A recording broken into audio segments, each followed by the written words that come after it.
आज हम लोग डिराइव करने वाले हैं टर्मिनल वेलोसिटी का एक्सप्रेशन। काफ़ी इंपॉर्टेंट है और देखिए बहुत ही इजी भी है। तो पहले टर्मिनल वेलोसिटी क्या होता है हम लोग उसको जानते हैं। In class 11 physics, terminal velocity is the maximum speed an object attains while falling through a fluid like air or water when the drag force equals the force of gravity resulting in zero acceleration and constant speed. तो क्या होता है, एक हम लोग spherical object लिए और suppose ये फ्लूइड कॉलम है, लिक्विड कॉलम भी हो सकता है या और एयर मीडियम भी हो सकता है। तो इस लिक्विड का डेंसिटी अगर हम लोग यहाँ पर एज्यूम कर लिए सिग्मा, और रो है डेंसिटी इस स्फीयर का, आर रेडियस है स्फीयर का, एम है मास स्फीयर का, बी है volume of sphere, we T है इसका टर्मिनल वेलोसिटी, कांस्टेंट वेलोसिटी जो अटेन किया आफ्टर सम टाइम। और ऊपर की तरफ दो फोर्स आएगा, एक थ्रस्ट फोर्स आएगा और एक विस्कस फोर्स आएगा। और नीचे की तरफ इसका आएगा वेट एम जी। तो ये बात हम लोग आगे जब इक्वेशन बनाएंगे तो वहाँ मेंशन करेंगे। देखिए यहाँ पर जो कांस्टेंट हम लोग एज्यूम किए हैं वहाँ पर उसका मतलब लिख दिए हैं, ये सारा पॉइंट वाइज क्या क्या यहाँ पर ये जो सिंबल है उसका मतलब क्या है। तो अब हम लोग इसके लिए इक्वेशन बनाते हैं। देखिए यहाँ पर एक कांस्टेंट वेलोसिटी अटेन किया, मतलब upward force equal to downward force, तभी वो कांस्टेंट वेलोसिटी अटेन करेगा और वो वेलोसिटी हो जाएगा टर्मिनल वेलोसिटी। तो हम लोग इक्वेशन लिख सकते हैं यहाँ से। इसका कांस्टेंट एक्सेलरेशन हो रहा है तो नेट फोर्स क्या हो जाएगा, जीरो। अब नेट फोर्स जीरो हो गया मतलब upward force equal to downward force. तो हम लोग इसको ऐसे लिख सकते हैं यहाँ पर, F V plus F T equal to W. अब देखिए एफ भी जो है विस्कस फोर्स है, एफ भी का वैल्यू हम लोग को क्या होगा, जो हो जाएगा एफ भी हम लोग यहाँ लिख लेते हैं। विस्कस फोर्स जो होता है F V according to Stokes law spherical object पर, एफ भी का वैल्यू हो जाता है 6 पाई ईटा आर भी, 6 पाई ईटा आर भी मतलब वेलोसिटी जो कि टर्मिनल वेलोसिटी है।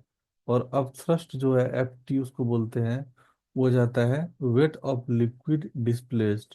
तो वेट क्या हो जाएगा यहाँ पर, mass of liquid displaced into जी।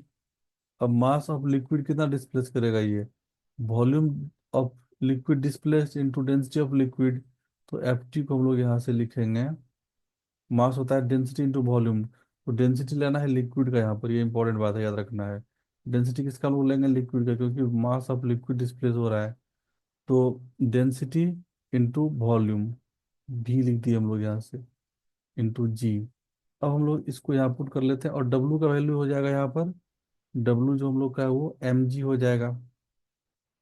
और एम जो है मास ऑफ स्फीयर है, उसको हम लोग लिख सकते हैं यहाँ से डेंसिटी इंटू वॉल्यूम। तो डेंसिटी किसका है, स्फीयर का डेंसिटी, रो इंटू भी, ये मास हो गया इसका स्फीयर का, इंटू जी।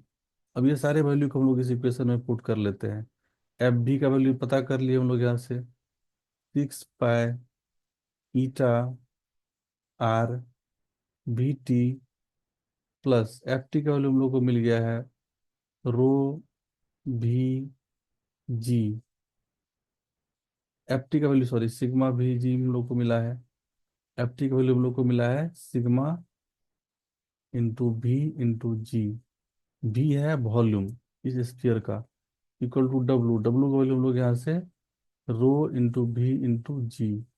अगर हम लोग इसको ऐसे सेपरेट करेंगे इधर से तो आ जाएगा हम लोग का 6 पाई ईटा आर भी T terminal velocity equal to rho, इधर हम लोग कॉमन ले सकते हैं क्या, भी और जी कॉमन ले सकते हैं, ये हो जाएगा रो माइनस सिग्मा।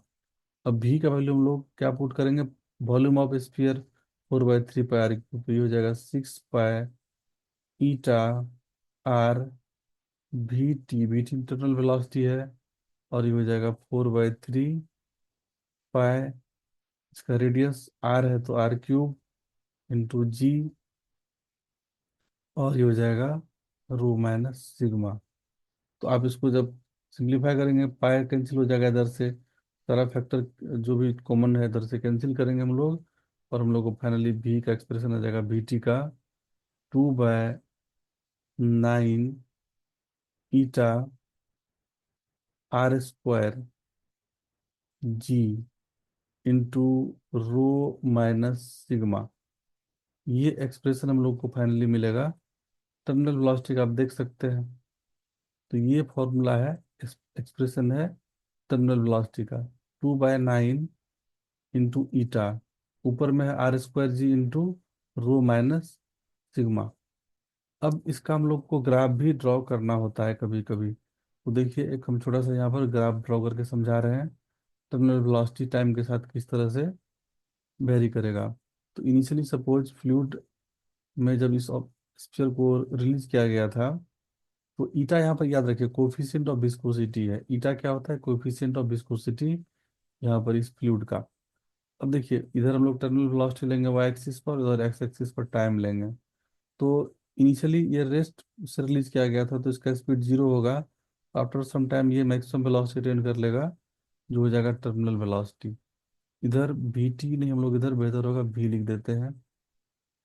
और ये जो कांस्टेंट वैल्यू अटेन कर लिया, अब उसके बाद ग्राफ ये पैरेलल जाएगा, और इसी वैल्यू को हम लोग बोल देंगे भी टी।